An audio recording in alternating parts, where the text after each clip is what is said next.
আকৃতি দেখাও নগরে, তার রূপ আছে, গুণও আছে, আবার আকৃতিও আছে। দয়াল আপনি আমাকে দেখাবেন, কারণ আমি হচ্ছে অন্ধ, শিষ্য হলো একজন অন্ধ মানুষ, কারণ অন্ধকেই তো গুরুপদ দেখাই, তাই না বাবা?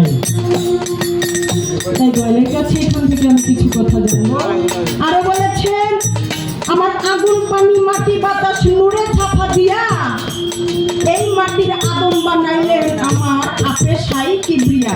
পঞ্চতত্ত্বের কিবা কর্ম বলেন গো আমারে শুনি, 49 বায়ু ভাসে নীরের ওই উপরে। এই যে 49 বায়ু নীরের উপর ভাসে, এটা কেমন কথা বাবা? আমি কিন্তু কিছু বুঝি না, আপনি দয়া করে আমাকে বলবেন। গানের মধ্যে যা আছে আমি সেখান থেকে আমার মুর্শিদের কাছে আমি জানতে চাইলাম। কেননা বাবা আমি আগেই বলেছি, ধরাধামে এসেছি আমার মুর্শিদের কাছে, যে আমার মুর্শিদকে আমি চিনবো, জানবো। আরো বলেছেন 7 সমুদ্র 13 নদী, কারণ এই জাহাজে ভ্রমণে তার চাইতে নাকি অধিক আছে আমার এই মানব ভাণ্ডে।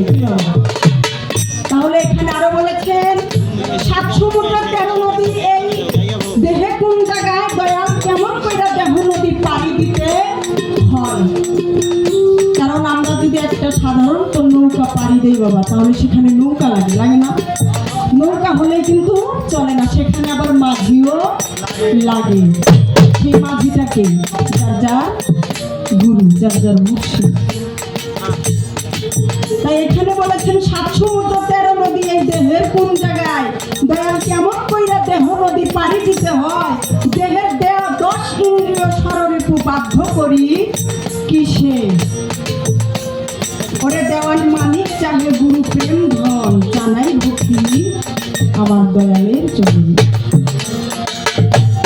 বাবা এখান থেকে শুরু করে কথাগুলো যা যা আছে মানুষদের কাছে আমি রাখলাম, তারপর দেখি দয়াল কোন দিকে নিয়ে যায়, আমি চেষ্টা করবো সেই দিকে পিছনে